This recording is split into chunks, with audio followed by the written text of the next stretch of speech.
चलिए शुरू करते हैं। लेकिन मैं एक बात कहना चाहता हूं कि आज मुझे बहुत ज्ञान प्राप्त हुआ। इतने कई किताब पढ़ के इतना ज्ञान मिलता। सुधांशु जी ने जो हमें ज्ञान दिया कि अगर देश में महंगाई है, सिलेंडर महंगे बिक रहे हैं, पेट्रोल डीजल महंगे, उसके लिए केजरीवाल जी जिम्मेदार हैं।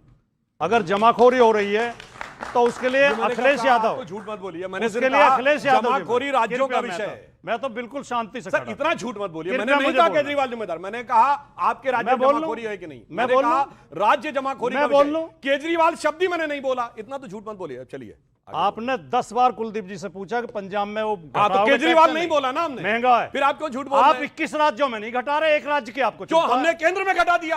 क्या बात कर रहे हैं आप? और आपने तो बढ़ा दिया। हिमाचल ने बढ़ा दिया। उसका जवाब दीजिए। हाँ बोलिए। तो झूठ मत बोलिए कि केजरीवाल जिम्मेदार है। मैंने नहीं कहा केजरीवाल। कानूनी व्यवस्था अगर खराब है कहीं तो उसके लिए ममता बनर्जी जिम्मेदार है। अगर देश में बेरोजगारी है तो उसके लिए नेहरू जी जिम्मेदार हैं। मोदी जी को आलू छीलने के लिए प्रधानमंत्री बनाया गया, बढ़िया से आलू छील रहे हैं। ये हमारा ज्ञान प्राप्त हुआ। आपको लग रहा है मोदी जी किसी बात के लिए जिम्मेदार नहीं है, वो गैर जिम्मेदार है बिल्कुल पूरी तरह। सबसे बड़े जिम्मेदार नेहरू जी हैं भारत के इतिहास में।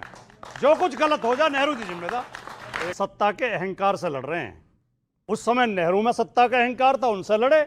आज मोदी जी में सत्ता का अहंकार। नेहरू के खानदानी में है कि नहीं अहंकार? हम सत्ता के अहंकार से लड़ते हैं। जी, राहुल में अहंकार है कि नहीं?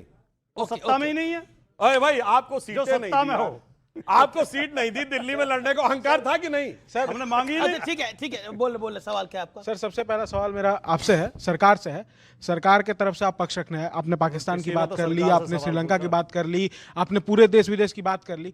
आपने ये क्यों नहीं कहा कि दिल्ली में जो जमाखोरी हो रही है, जो दिल्ली में कालाबाजारी चल रही है, दिल्ली में 5,000 रुपए का सिलेंडर बिक रहा है, तो दिल्ली से हम शुरुआत करते हैं कालाबाजारी और जमाखोरी बंद करने का। पंजाब से शुरू करनी है, पंजाब से शुरू कर लिए, हिमाचल से शुरू कर लिए। तो एक काम करते हैं ना, पंजाब हिमाचल सबको उठा करके जहां जो बड़े बड़े नेता है कांग्रेस और आम आदमी पार्टी के, उनमें से किसी एक को प्रधानमंत्री बना दिया जाता, मोदी जी हट जाए। सीधी सी बात है। अगर मोदी जी को कालाबाजारी नहीं कम करवानी है दिल्ली में, या फिर उनके जो मुख्यमंत्री सर, मेरा सवाल सुधांशु त्रिवेदी सर जी से है।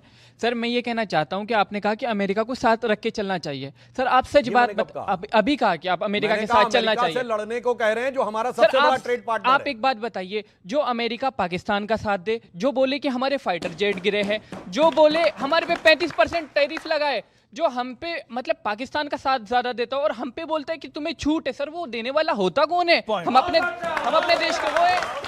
ट्रंप के बारे में आप क्या कहना चाहते हैं? क्या ट्रंप इस समय फंसे हुए हैं? How do you rate him and what is your take on Donald Trump? क्योंकि हम बहुत कुछ पढ़ रहे हैं, विदेशी अखबारों में लिखा जा रहा है, इंटरनेशनल स्कॉलर्स बहुत कुछ बोल रहे हैं, बड़े बड़े विद बहुत बड़ी बयान दे रहे हैं। ट्रंप खुद ट्रैप्ड हो गए हैं क्या वो आज पछता रहे हैं? कुछ लोग उनको मैकडोनल्ड ट्रंप कहते हैं क्योंकि वो तो बिजनेसमैन है। लेकिन मैं इतना बताऊंगा सर, हमारी फॉरेन पॉलिसी में एक अहम प्रिंसिपल है, उसको कहते हैं स्ट्रेटेजिक साइलेंस। अच्छा ठीक है, अगर आप आपके दौर में ट्रंप होते तो आप उनको कैसे हैंडल करते? एक लाइन। मैं तो कहता मिस्टर प्रेसिडेंट, बड़ा अच्छा लगा आपसे मिलके। और क्या कहता हूँ, उसको नाराज करने से मुझे क्या मिलेगा सर? क्या मेरी एक क्षमता है कि मैं अमेरिका को नाराज करूं? नहीं करेंगे, चुपचाप रहते हैं हमने। सर ये आपने भी देखा था, महाभारत में, रामायण में भी देखा था, कई बार ऐसे मुद्दे आते हैं जहां पर पार्टी शांत हो जाती है। सिलेंडर वास्तव में ही देहात में नहीं मिल रहे हैं, लोग परेशान हैं। मैं भी आज अपने घर ये कह कर आया, सुधांशु भाई आएंगे, मैं उनसे मांगूंगा कोई पर्ची दे देंगे, सिलेंडर मिल जाए। और मेरे साथ सारे लोग बैठे हुए, पूछो 5,000 रुपए को एक व्यक्ति को सिलेंडर नहीं मिल रहा था एनटीपीसी प्यावली पर, और वो बेचारा गरीब इतना भटकता डोल रहा था। स्टोरी को हम उठाएंगे। वैसे एक बात इन्होंने जो कही, जी सुनिए, इन्होंने जो बात कही, निवेदन है सुधांशु जी, आप देखिए राष्ट्रीय प्रवक्ता भी है और राज्यसभा के सदस्य भी है। इस पक्ष और विपक्ष के उसको छोड़ो, देश धुरंधर था, धुरंधर है, धुरंधर रहेगा। लेकिन इस सिलेंडर को जो है आप मत जो इन्होंने बात कही पर्ची, उससे मुझे याद आ गया, केवल 25-26 साल पहले इस देश में वो दौर था कि नॉर्मल दिनों में सिलेंडर नहीं मिलता था, सांसदों को पर्ची मिलती थी।